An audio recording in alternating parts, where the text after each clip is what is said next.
안녕하십니까, 한상선 강사입니다.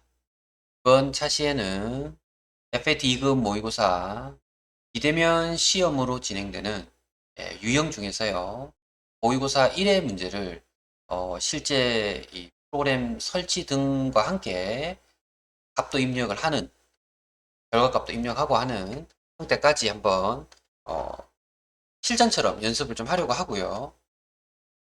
조금 1시간 시험이지만 차시로 나누어서 제가 처음부터 좀 설명을 천천히 하려고 합니다. 참고로 좀 해주시고요. 여러분들이 모의고사 1회 부분 공개 자료를 홈페이지 상에서 다운로드 받으시면 되고요. 자료 다운로드 부분은 잘 안 되거나 혹시 다운이 좀 어려운 경우 요청하시거나 문의하시면 방법 등은 자세히 안내가 가능하겠습니다. 그래서 AT 자격시험 홈페이지 상에서 비대면 자료실에 가면 모의고사 숙제 내용으로 공개가 되어 있고요. 저희 현재 모의고사 1회 1차시 자료를 열어주시면 이런 형태로 문제와 답도 드리고 그리고 설치 파일을 드리죠. 실제 대면 시험에서 이렇게 USB를 가지고 대면에는 시험을 직접 응시를 하셨고요. 이때 시험장에서 이렇게 USB 안에 들어있는 이 설치 파일로 설치가 되고 시험을 칠 수 있는 도전 프로그램이 실행이 됩니다. 도전 프로그램이 열려 있으면 설치가 정상적으로 되지 않습니다. 도전 프로그램이 열려 있지 않은 상태에서 다운받은 자료 중에 여기 있는 문제 등은 참고하시면 되겠고요. 현재는 저희한테 필요한 건 프로그램 설치 부분을 해보려고 합니다. 그래서 더블 클릭을 해보시면 실행이라는 단추를 누르셔야 됩니다. 설치가 되죠. 도전이 열려 있으면 안 됩니다. 그리고 여기서 설치라고 누르시면 설치가 완료되었다고 메시지가 나오죠. 확인. 자, 시험 유의사항이 뜹니다. 이제 실제 시험이 이렇게 진행이 된다고 보시면 됩니다. 따라서 비대면 시험도 동일하게 이 설치하는 파일을 여러분들이 이런 형태로 하고요. 지금 여기에 변경된 비대면 시험입니다. 응시회차, 응시정목, 등급, 감독관 확인 번호를 확인해서 시작 번호를 클릭하시기 바랍니다. 여러분이 맞는지, 여러분이 인적사항이 맞는지 확인하고 실무 이론 평가는 온라인 문제지의 답안을 입력합니다. 그래서 문제는 이렇게 나오지만요. 1번에 뭐, 2번에 뭐 체크하신 이후에 실제 답은 온라인 문제지라는 답안 입력칸이 있습니다. 거기 입력하셔야 되겠고요. 그리고 실무 수행 평가는 버전 프로그램의 수행 과제를 입력을 하시고 여러분이 입력한 정보를 가지고 정확적으로 입력이 됐는지를 조회하는 그러한 문제가 되겠습니다. 역시 조회 문제 나오죠. 온라인 답안지에 입력하시면 되겠습니다. 온라인 문제지에 답안 입력을 하시고 자동 저장이 되겠죠.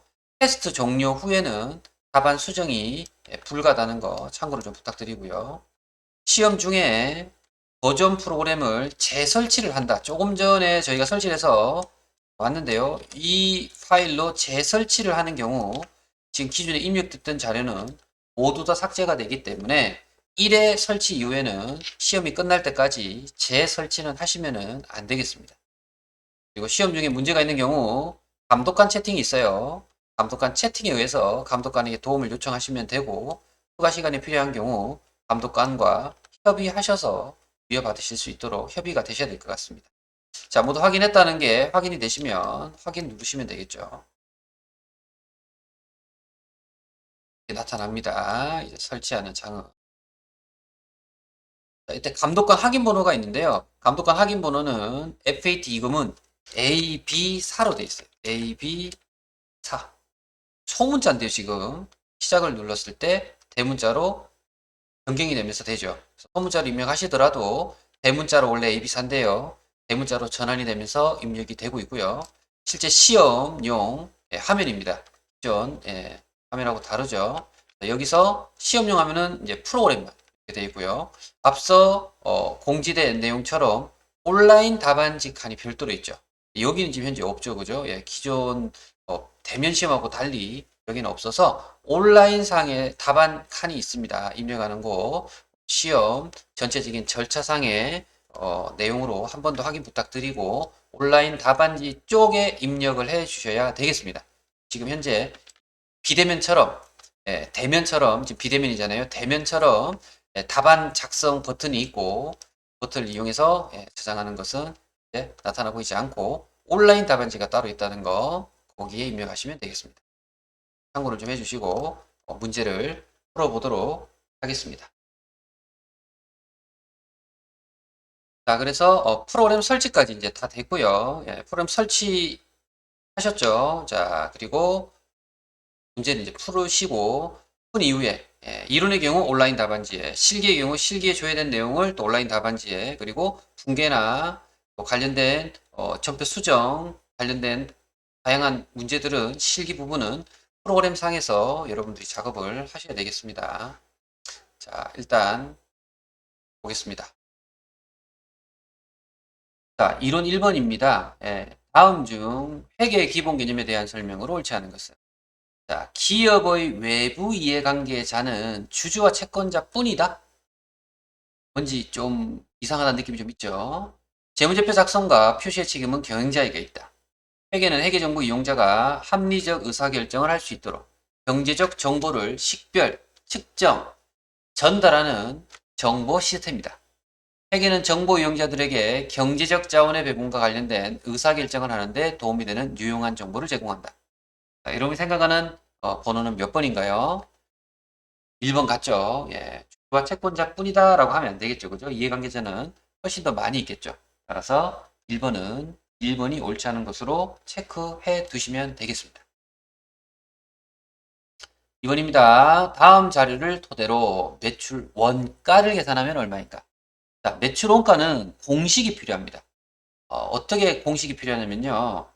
기초상품 재고액 플러스 단기상품 매입액 마이너스 기말상품 재고액이라는 공식이 있어요. 그러면 기초상품 재고액이 50만원, 단기상품 매입액은 400만원, 기말상품 재고액은 30만원. 50만원 플러스 400만원 마이너스 30만원이 기본이에요. 그런데 매출 할인, 매입 애누리, 매입 할인 이런 부분들이 더 있어요. 이제 이 부분을 여러분들이 정리를 잘 해주셔야 정확한 금액을 산출할 수가 있어요. 이때 매입의 애누리는 깎는 거죠. 매입의 할인도 매입에서 깎는 거죠. 그죠? 그리고 매출 환입은 매출에서 그죠? 매출에서 이 지금 매출하고 상관없죠. 그죠? 매출하고는 매출이 없어요. 그죠? 매입 쪽밖에 없죠. 따라서 매출 환입은 고려 대상이 아니다. 현재. 따라서 400만 원의 총 매입액에서 7만 원을 뭐 해주셔야 돼요? 빼주셔야 돼요. 그러면 393만 원. 7만 원 빠지니까 그죠? 바로 이렇게 됩니다. 400만 원 마이너스 4만 원 마이너스 3만 원. 393만 원. 이게 매입액이에요. 거기에 플러스 기초상품 재고액 50만 원. 마이너스 기말상품 재고액 30만 원을 빼면 413만 원인 3번이 매출 원가가 되겠습니다. 이해를 해주시고요. 3번입니다.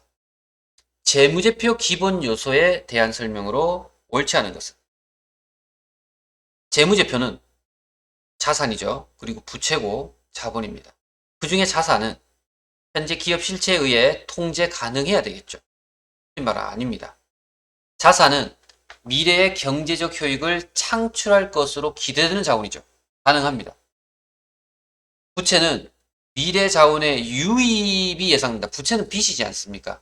유입은 들어오는 건데 빚은 갚아야 되니까 유출이 예상된다고 하죠. 유입은 들어오는 거라서 말이 좀 안 된다. 그죠? 유출하면 답이 될 것 같아요. 3번이 옳지 않네요. 부채는 기업 실체가 현재 시점에서 부담해야 될 경제적인 의무, 책무 뭐 그런 의미로 얘기하고 있습니다. 다음 문제로 넘어가 보죠. 4번입니다. 다음 자료에 의해서 보소매업을 운영하는 항공상사의 영업이익을 계산하면 영업이익 문제가 자주 표현되고 있고요. 공식이 있다고 그랬죠. 손익계산서에 나오고 있습니다. 매출액 마이너스 매출 원가, 매출 총이익. 그죠? 매출액 마이너스 매출 원가는 매출 총이익. 매출액, 매출 원가 나옵니다. 빼면 매출 총이익. 매출 총이익은 200만 원 되네요. 400에서 200을 빼니까. 매출 총이익을 200으로 볼 수 있습니다. 그죠? 네. 이게 매출 총이익인데 영업이익을 하려면 매출 총이익에서 뭘 하나 더 빼야 되죠. 뭘 빼야 됩니까? 판매비와 관리비.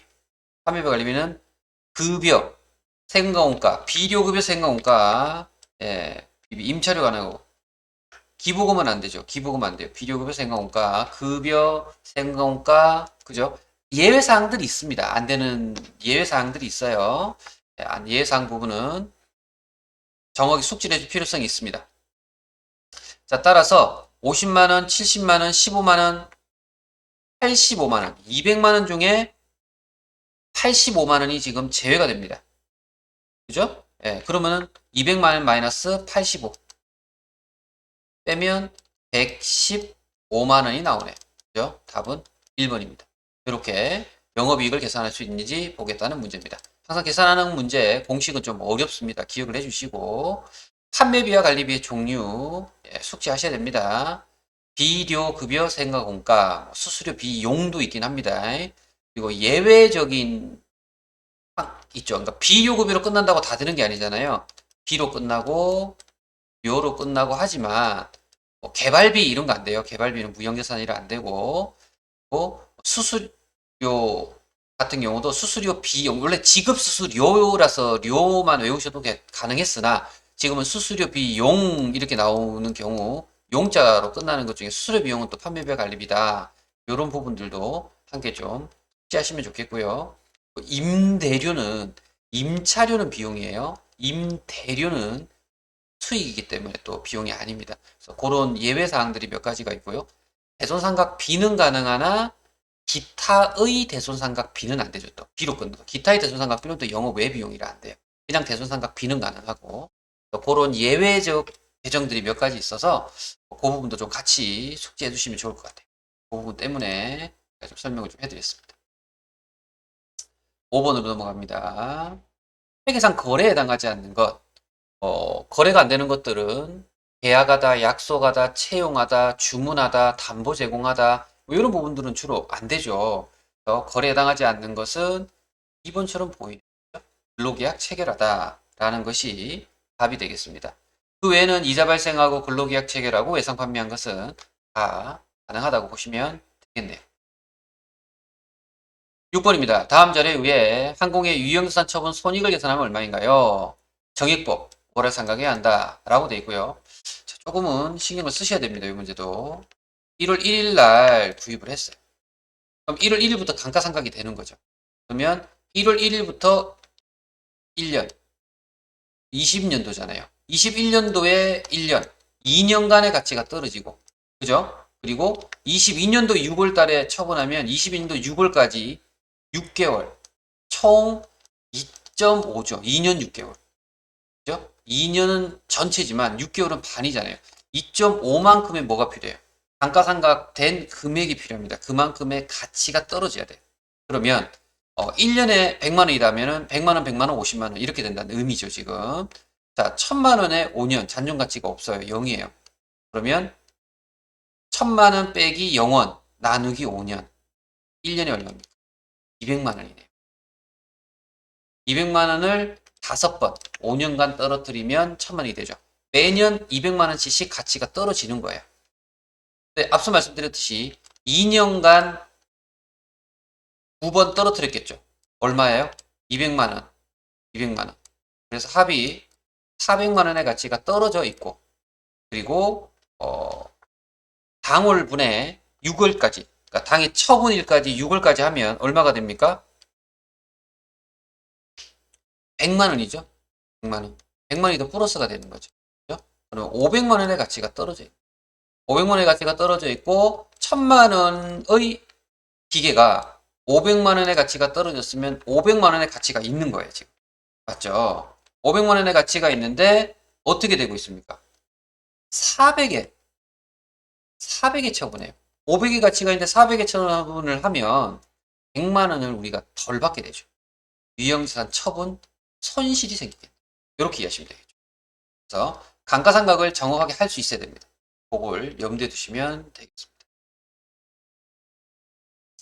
7번 미출직 부분에 해당하는 계정 과목 건강보험료를 납부하세요. 급여에 공제한 건강보험료와 회사가 부담하는 건강보험료 한 개 나옵니다. 회사가 부담하는 건강보험료는 주로 복류생비가 많죠. 건강보험료는 복류생비로 처리를 합니다. 2번이 답이 되겠습니다. 6월 5일 회계 처리로 옳은 것은 회계 담당자 출장비를 사전에 지급하고 현금화했다. 6월 2일자 분계는 가지급금. 가지급 20만 원에 현금 20만 원. 6월 5일은 출장 갔다 왔으니까 이 가지급금 계정이 어떻게 될까요? 대변으로 차변에 있던 계정을 대변으로 상계돼야 되겠죠. 가지급금이 있는 문제 3번밖에 없네. 가지급금이 상계가 되었죠. 이렇게. 상계 그리고 35만 원 출장비 써서 15만 원 추가 지급. 그죠? 8번의 답은 3번이 될 수밖에 없고 가지급금이 대변에 있는 그 문제가 3번밖에 없어요, 지금. 그죠? 예, 그렇게 처리를 하시면은 되겠죠. 답이 바로 찾아지겠죠. 다음 5번으로 넘어갑니다. 재무상태표상 비유동자산에 해당하는 계정 과목을 고르세요. 외상매출금은 유동자산입니다. 선거금도 유동자산입니다. 건물은 비유동자산이고 장기부터는 비유동. 알아. 3번이 답이 되겠습니다. 10번입니다. 단기 자본 관련 자료인데 단기 중 추가 출자액은 얼마인가요? 자, 좀 어려울 수도 있어요. 추가 출자액. 기초에 6만 원. 기말에는 13만 원. 그죠? 단기 순이익은 3만 원. 그리고 인출금이 만 원. 인출금은 예, 사장님이 개인적인 용도로 쓰려고 가지고 간 거죠. 이거는 자본이 줄어든 거예요. 기초에 6만 원이 있었는데요. 자본이 사장님이 만 원 가져갔으면 단기 중에 자본은 5만 원이 됐겠죠. 그죠? 여기서 만 원 가져갔으니까. 맞습니까? 자본이 5만 원 됐을 거예요. 5만 원 됐는데 단기 순이익이 얼마예요? 3만 원이요. 3만 원을 단기 순이익은 나중에 자본금에 플러스가 되면서 자본을 늘릴 수 있어요. 그러면 기말 자본금이 8만 원이 될 수 있어요. 8만 원. 근데 기말에 지금 자본금이 얼마래요? 13만 원이죠. 맞습니까? 예. 13만 원이 돼 있어요. 기말 자본이 13만 원 있으면 추가로 출자가 얼마가 됐는가라는 문제가 되겠고요.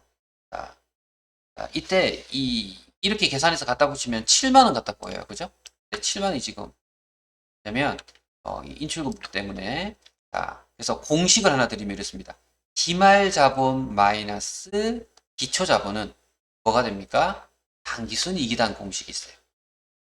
기말 자본 마이너스 기초 자본 당기순이익이다. 라는 공식이 있고요. 내가 아까 인출금이라고 그랬는데 지금 사장님이 가져갔잖아요. 그죠? 가져갔는데 추가 출자는 사장님이 또 가지고 온 거예요. 가지고 간 만큼 가지고 오는 행위들을 예, 충분히 실무에서 또 그렇게 이루어지고 있다는 거죠. 그죠? 그래서 기말에서 기초를 먼저 뺄게요. 공식대로. 기말에서 기초를 빼면 얼마가 되냐면 13만 원에서 6만 원을 빼니까 계산기를 조금 써볼게요.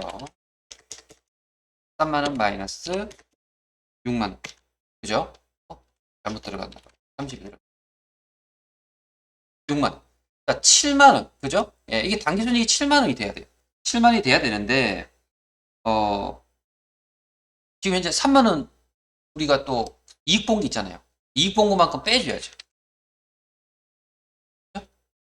우린 기말에서 이 결론은 이 기말 자본 안에 얘가 어떻게 돼 있어? 들어있다. 기말 자본 안에. 그죠? 3만 원을 빼보면 4만 원. 그죠? 4만 원인데 실질적으로는 이 인출금이 뭡니까? 사장님이 가져가신 거예요. 가져갔던 거는 나중에 추가 출자가 뭐 다시 가지고 오는 거죠. 그죠? 그래서 이 금액을 뭐 해줘야 돼? 더 해주셔야 돼. 플러스. 그러면 실제 얼마를 가져가야 돼? 5만 원을 사장님께서 이 가져간 만 원까지 포함해서 5만 원을 줘야 기말에 얼마가 되는 거예요? 13만 원이 되는 거예요. 답은 이제 1번이 됩니다. 그죠? 그래서 앞서 처음 설명했던 것처럼 인출금을 빼버리면 원래 가져갔으니까 뺀 게 맞죠. 뺀 게 맞는데 그렇게 뺐다고 생각해버리면 여기로 답을 풀어요. 그래서 제가 그렇게 하지 말라는 걸 보여드린 거고요. 그래서 공식대로 기말자본 마이너스 기초자본 빼기 하시면 7만 원이 나옵니다. 근데 그 7만 원 안에는 당기순이익이 뭐 돼 있어요? 들어있겠죠. 당기순이익이 예, 기말자본에 기속이 됩니다. 들어있는 금액만큼 뭐 해주세요? 빼주세요. 4만 원이 남고 4만 원만 남아요. 그죠? 근데 이 사장님이 예, 인출 가져간 만 원 어떻게 돼요? 이 기초에서 가져갔을 거잖아요. 가져간 것을 예, 어떻게 합니까? 그만큼 가져다 주셔야죠. 가져간 만큼. 그래서 만 원을 뭐 해줘요? 더 해줘요. 그래야 이 만 원 더한 것까지 가져와야 기말 자본이 맞춰진다는 거죠. 금액은 합쳐서 5만 원이 되겠습니다. 그렇게 이해를 부탁을 드릴게요. 자, 이제 이론 문제를 해봤고요. 실기 문제를 프로그램상에서 같이 한번 해보죠. 거래처 등록입니다. 미니어링이라는 카드가 있고요. 신규 발급받았어요. 코드 번호하고 드렸어요. 대한 보이게끔 해서 거래처 등록 자, 해보도록 하죠. 거래처 등록이고 카드잖아요. 카드 들어오셔야 돼요. 번호 9700 카드명은 KB국민카드 대문자로 해주시고요. 그리고 카드 번호는 0928 1117 0530 0307 매입이랍니다. 매입 하고 결제일을 드렸어요. 결제일도 입력을 해주셔요. 그러면 카드 번호는 여기 있고요. 그죠? 여기 있는 내용을 다 입력해 주셔야 돼요. 이렇게 해야 빠짐이 없이 모두 정답 처리가 된다라고 볼 수가 있겠죠.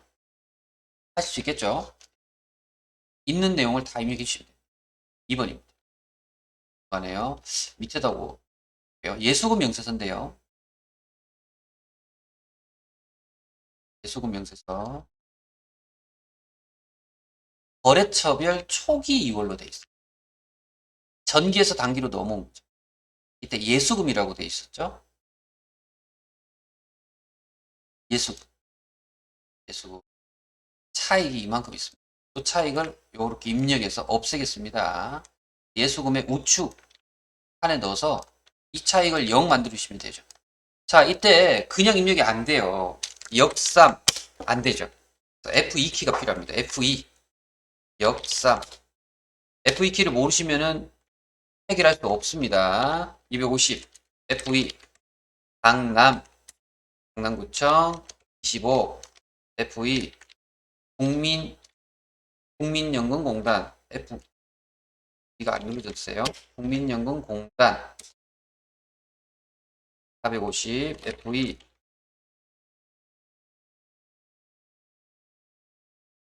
국민건강관리공단 315 그냥 하면 안 돼요. F2 근로복지공단 15 역삼세무서 250인데 25만원 들어갔어요. 자, 그렇게 하셔서 반드시 여기 차익이 0이 되도록 확인하셔야 돼요. 이렇게 하시면 여기를 정답 인정해 드리는 겁니다. 차익 다 사 빠졌죠, 그죠? 좋습니다. 거래자료 입력 1번. 증빙에 의한 전표 입력입니다. 4월 7일이네요. 매입 관련 운반비를 현금 지급했다. 자, 매입입니다. 매입. 매출에만 운반비 계정 쓸 수 있어요. 매입에는 매입원가 합산인 관계로 사변의 상품, 대변의 현금으로 처리하셔야 되겠죠. 4월 7일입니다. 일반 전표. 볼까요? 4월 7일. 현금이니까 1번 출금하셔도 될 것 같아요. 운반비지만 우리는 상품으로 처리하십니다. 그죠? 요금은 6만 5천원입니다. 6만 5천. 네. 매입 원가 합산 처리를 할 수 있는지를 보겠다라는 문제가 되겠습니다.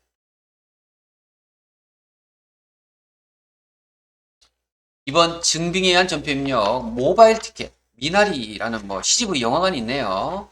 자, 10만 8천 원의 판매 금액이 있고 관리팀 직원의 단합을 위해서 그죠? 이거는 우리 직원들 단합을 위해서 하나카드로 결제해줬죠. 네, 10만 8천 원이고 날짜는 4월 26일. 자, 이 부분은 복리후생비 처리가 돼야 되겠죠, 그죠? 그리고 무슨 카드로 했냐면 하나카드. 그래서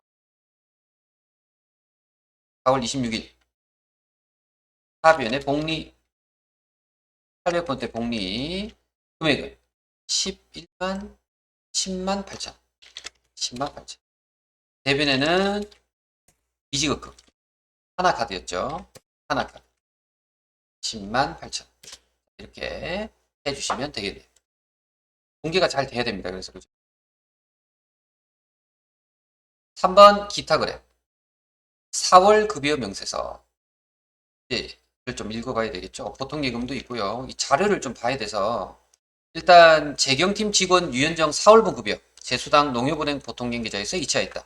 거래자를 입력하시오. 급여로 처리하고 공제 항목에 대해 해당해서는 거래처 코드를 자 이런 부분들이 중요합니다. 공제 항목에 대해서는 거래처 코드를 전부 다 좀 각각 입력을 좀 해달라. 4월분 급여는 이만큼입니다. 뭐 이런 게 있고요. 계정은 급여를 써달라. 이런 거 따라서 해주셔야 됩니다. 4월 28일이고요. 그러면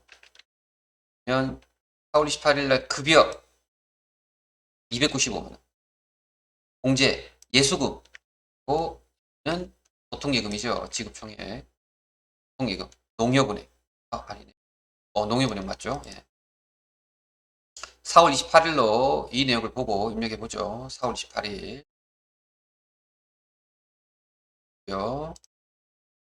28일 날 차변에 급여 800번대로 하자 그랬죠. 800번대 급여 총 금액은 295만 원. 자, 그리고 대변에 예수금인데요. 이 예수금이 좀 문제가 돼요, 지금. 예수금으로 요렇게만 입력하면 좋겠는데 교재에서 문제에서 여기가 문제라는 거죠. 공제 항목에 해당하는 거래처 코드를 각각 넣어라. 왜 이렇게 놨을까요? 각각인데 예수금 하면 한 번밖에 못 넣잖아요. 잘못된 거죠. 어떻게 되냐면 여기를 각각 다 넣으란 얘기죠. 앞서 거래처 다 있었잖아요. 그죠? 입력하시고 여기는 예수금까지 다 넣어야 돼요. 예, 그래서 한번 해봅시다. 넘어가네요. 그대로 놔야 돼요. 금액을 봐야 되기 때문에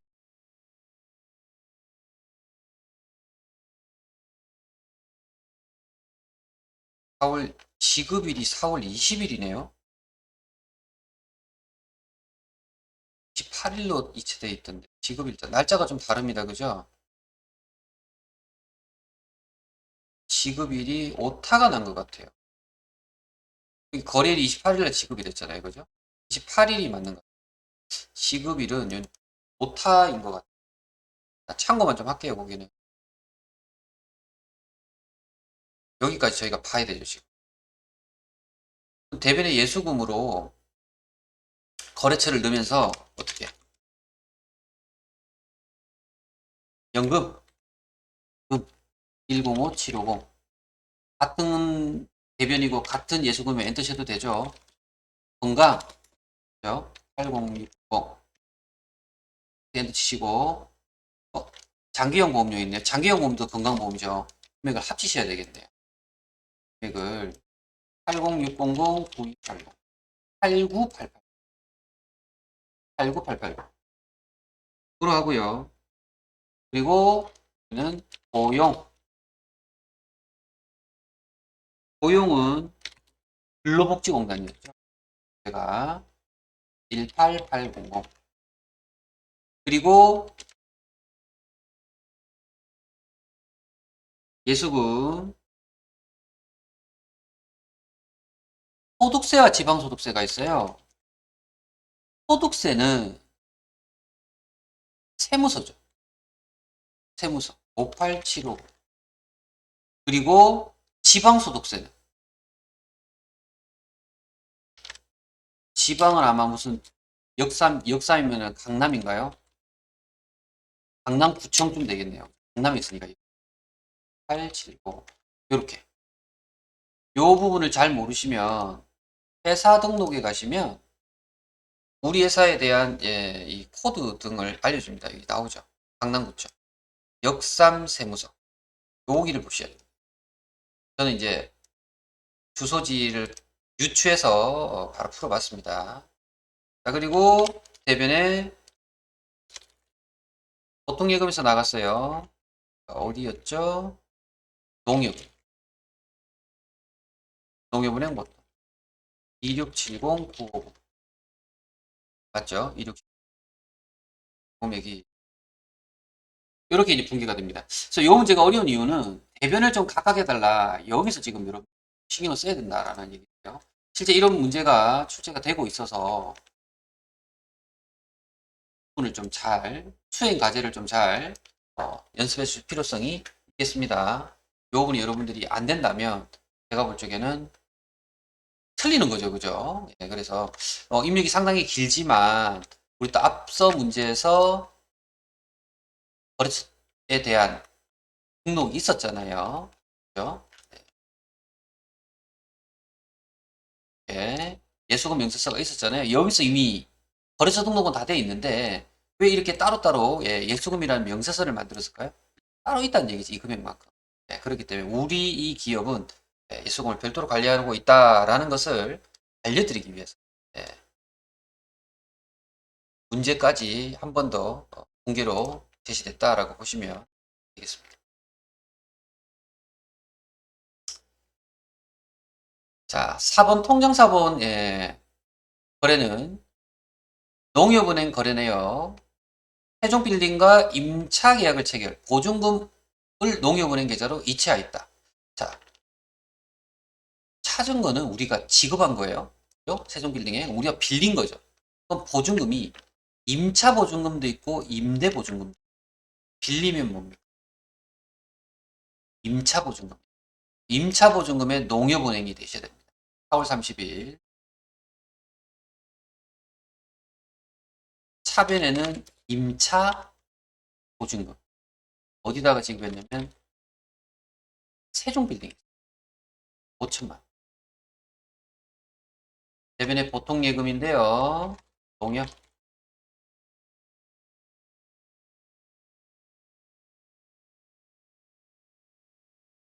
5천만.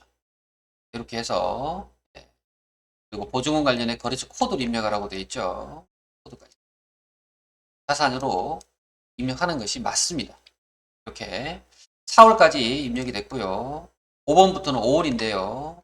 이번 차시 여기까지 잠시 해서 끊고 다음 차시에 이어서 하도록 하겠습니다. 다시 여기서 마무리하겠습니다. 고생하셨습니다.